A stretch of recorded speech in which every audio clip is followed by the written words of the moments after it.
Welcome to Chain Reaction, the Foreign Policy Research Institute's flagship network of podcast series examining the political, security, economic, and social trends shaping Europe and Eurasia. Throughout the year, we're talking with experts about developments in Russia's war in Ukraine, the new European security order, the past, present, and future of the Baltic states, Russia's political economy, and great power competition in the region.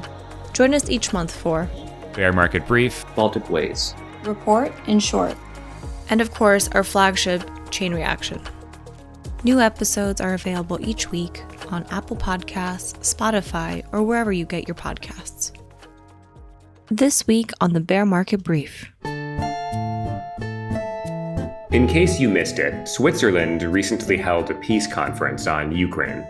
There were certainly some politics around these discussions. Russia had called negotiations futile and didn't attend, and China didn't attend either. But there's something else I want to focus on.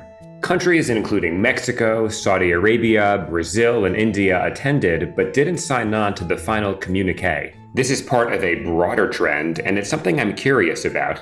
The countries I've mentioned have historically been the victims of imperialism, but in the face of a modern imperialist war, have maintained what seems like a fairly neutral stance. Why is that the case? Welcome back to the Bear Market Brief, a podcast about politics, economics, and the spaces in between in Russia, Ukraine, and beyond. I'm your host, Aaron Schwartzbaum. In this episode, we'll be zooming in on the past and present of Russia's relationships across Latin America, Africa, the Middle East, and Southeast Asia.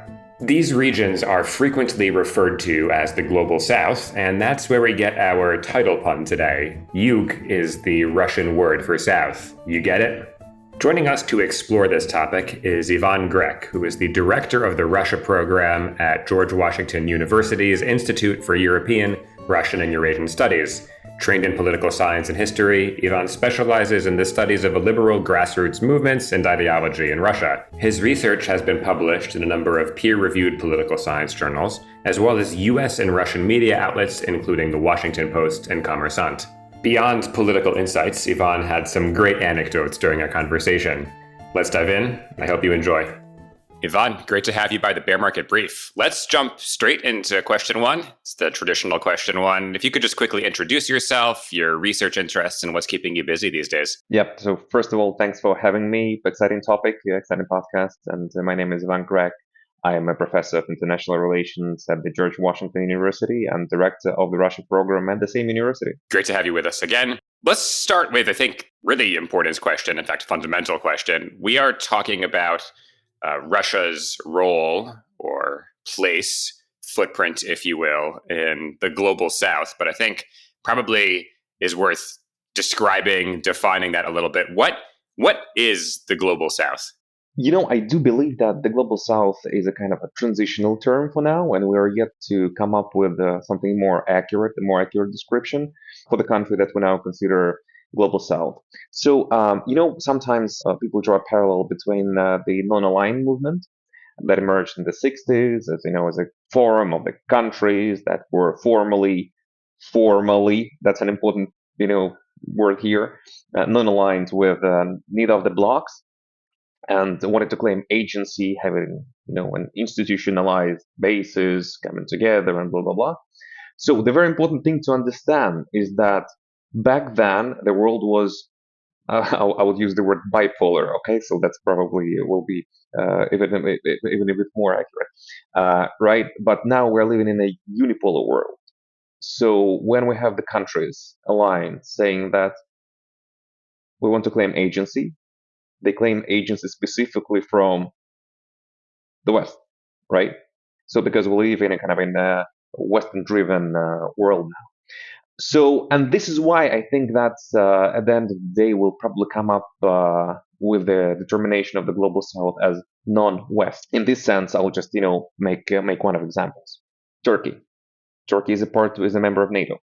Turkey officially aims to join the EU. However, Turkey is a hub for Russia, right?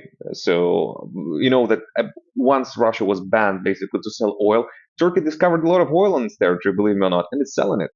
I wonder where it comes from, right? Once again, this is a NATO member. So at the same time, there are bloody conflicts and wars going on in the Middle East and in the Caucasus, and Turkey participates in that, attempting to be part of the EU, right? So institutionally, Turkey is a part of the West. However, it claims its own right to rule how it wants to rule the territories of its former empire. Let's compare that with the non-aligned movement. So emerged in the 60s, basically trying not to be part of the kind of bipolar Cold War dynamic. Was that, in your view, successful? We're going to talk about India a little bit, but I know that a lot of these countries in the global south or in the non-aligned movement were nominally affiliated with one of the two leading powers of the time. So tell me a little bit about that here. Help me break it down. I think that the major success of the non-aligned movement at that time was that the countries were able to bargain their interest into playing between the two powers, right? And this was the major effect, meaning that if we take Abdel Nasser of Egypt, right?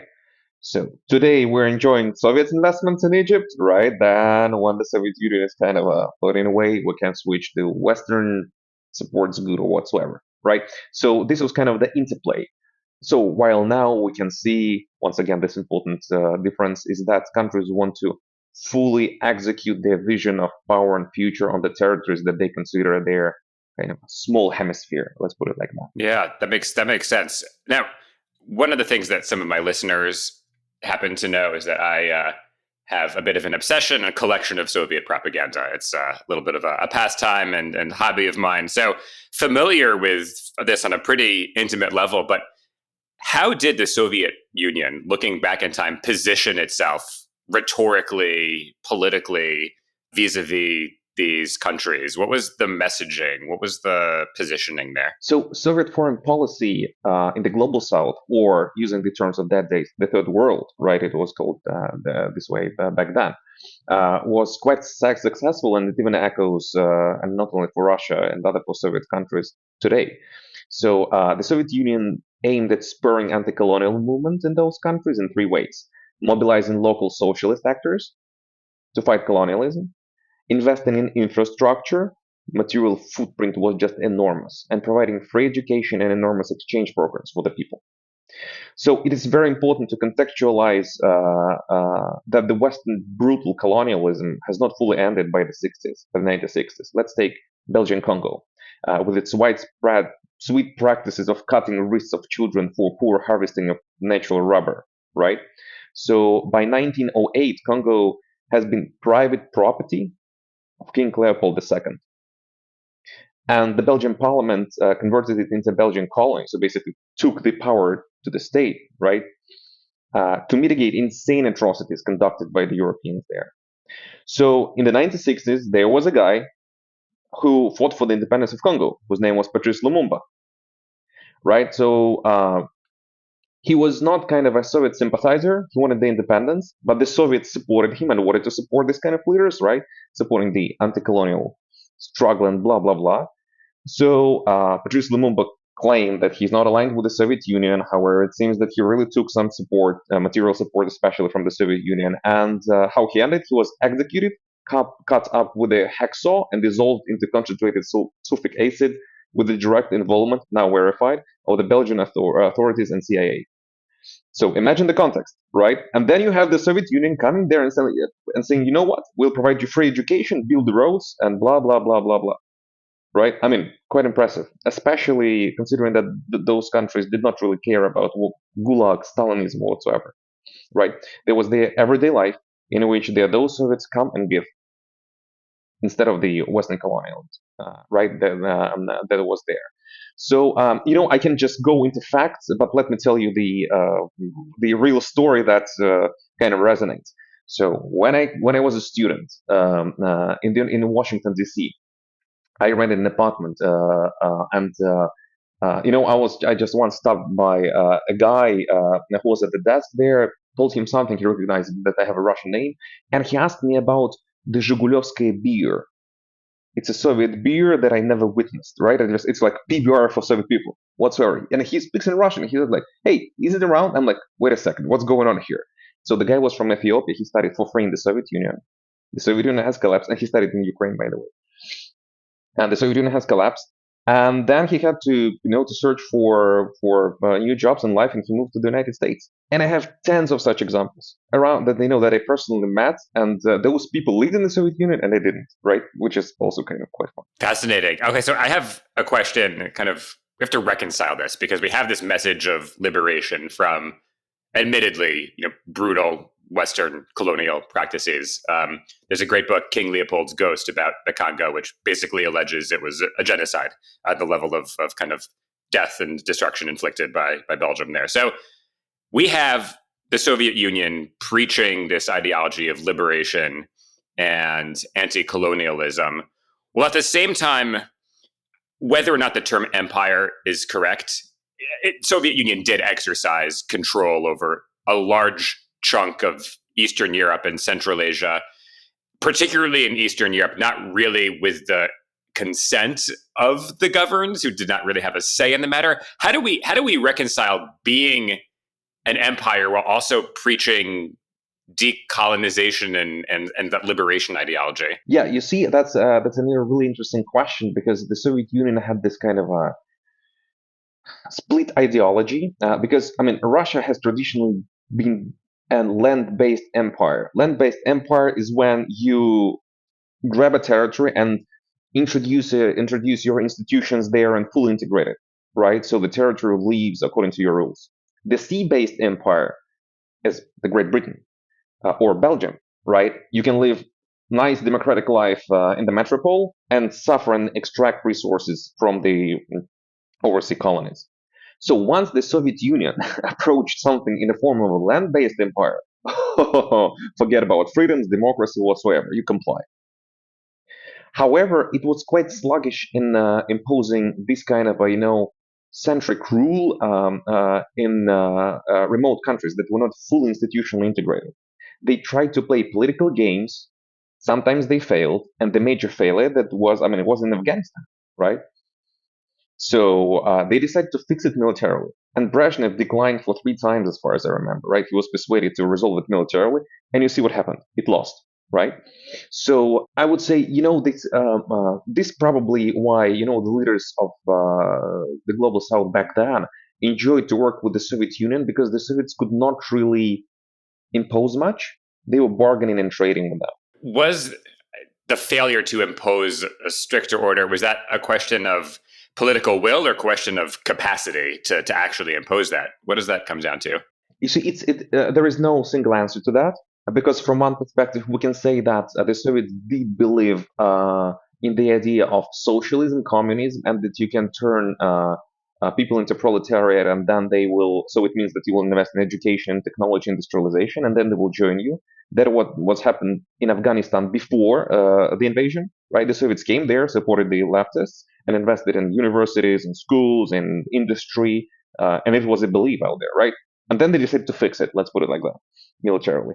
So it seems to me that there is a question of reason, right? So when they seen the reason to fight for Afghanistan, literally, that it does not kind of go into the U.S. hemisphere or under the U.S. influence, right? So it was kind of it's similar to the U.S. in a sense, right? Once you feel that a country can become communist, you invade, right? That's what basically the Soviet Union did in Afghanistan. So I would say this is more than a matter of reason, right? So we have the Afghan case, brutal military invasion, right? And we have the cases such once again like Egypt or Turkey, where you have the bargaining back and forth. I have a question, a zoom in question. I think there are a lot of case studies we could kind of use to compare kind of how the Soviets positioned themselves with the global South versus how modern Russia is doing that. Tell me a little bit about kind of the partnership and the history of the Soviet Union with India, particularly. I think it's a really interesting example just because now, apparently, questions there, but US and India are getting a lot closer. US was traditionally more close to Pakistan. But tell me about that relationship and how it evolved. I know there was a lot of military cooperation, but yeah, help me understand it a little better. We have the story of this kind of really nice. Once again, I want to start with anecdotes. Do it, no, please. Anecdotes are great. So how I learned that the Soviet Union was really efficient in India, in soft power and so on. So when I seen elephants with Lenin portraits in India, at the March of the Communist Party, I was like, wow, this thing was quite serious. You see, I would say I would put the Soviet relations with India on the backdrop of Soviet relations with China and Indian relations with China, right? And I shall remind that Soviet Union and China were not friends, right? And there was actually a short war between them, and China went into kind of a Western Hemisphere under Deng Xiaoping, and China was also at war with India, right? And this was kind of and India had really strong leftist movement out there, right, which really facilitated the relations in really numerous number of different instances, from culture exchange, education, military, and so on. But here, what I want to bring in, that it was not all that smooth, and we know that now from the documents, and basically, I think Claude Walton published those documents in his book called Spies, that the Soviet Union used active measures to influence Indian elections, and there were, the times that they were disclosed, and I believe it was the elections of 1967 or 68. I don't remember exactly, but still, right? Which also shows that there was a complicated dynamics in the relations, and the Soviet Union practiced, they had these imperial practices that, that's not only about friendship, that's about our influence here, right? If we're not if you go not aligned, we'll use special active measures by the KGB to influence your political situation in your country, and influence your domestic stability. All right, so we could talk about history and a lot of fascinating anecdotes for hours here, but this is ultimately a podcast about the kind of current conjuncture, Russian political economy, foreign policy, you name it. So I want to pivot to the present day here. So we just talked a lot about Soviet ideology and kind of its influence. How is Putin aiming to position Russia with regards to the global South today? Are we seeing any differences? Well, there's no more colonialism, or at least not institutionally. So, yeah, what changes are we seeing? For a long time, there was the general belief that Russia has no grand strategy in foreign policy. It's tactical, it's small. This was true. But the whole thing is that those small tactical moves of Russia in the global south resulted in quite a coherent and robust network of relations of people in between that now helps Russia to avoid the influence of sanctions, to trade, to go right, to go ways, and so on. So, and basically, distinctly to the Soviet Union, that had a strategy that wanted to bring a world view, and people could not believe it, or whether they might believe it or whatsoever. So, the Putin administration implemented really small projects, many small projects that were not aligned between each other in the countries of the global south. So, for example, we have RT, Russia Today channel in Africa, right? Which, I mean, everyone was like, okay, it's kind of a major failure in the West. It was banned, right? And now we see that people in Africa wear the Wagner T-shirts everywhere, right? Because they just focused on the broadcast, to the population that was kind of irrelevant for commercialized media. Rosatom, the Russian corporation for nuclear energy, builds plants everywhere. 80% of its engineering capacity is abroad, right? So, I mean, this is a gigantic corporation that builds, I believe, 11 or 12 nuclear plants in various countries, including Hungary, by the way, right? And so you understand, when you build a nuclear plant, it means that your relations, actually, you as the country that pays for it, is dependent on your contractor for 50 years at least, right? This is a humongous strategic initiative of Russia. Also, Rosatom has atomic medicine, which is spreading in Africa as well, right? Latin America, there is a thing, it's called Россотрудничество. This is a special cultural institution related to the Russian Ministry of Foreign Affairs that shall promote Russian culture. And especially people in the West, like, I mean, boring, that's another festival, or church market or whatsoever. However, we can see that in Latin America, representatives of Russian opposition cannot perform anywhere.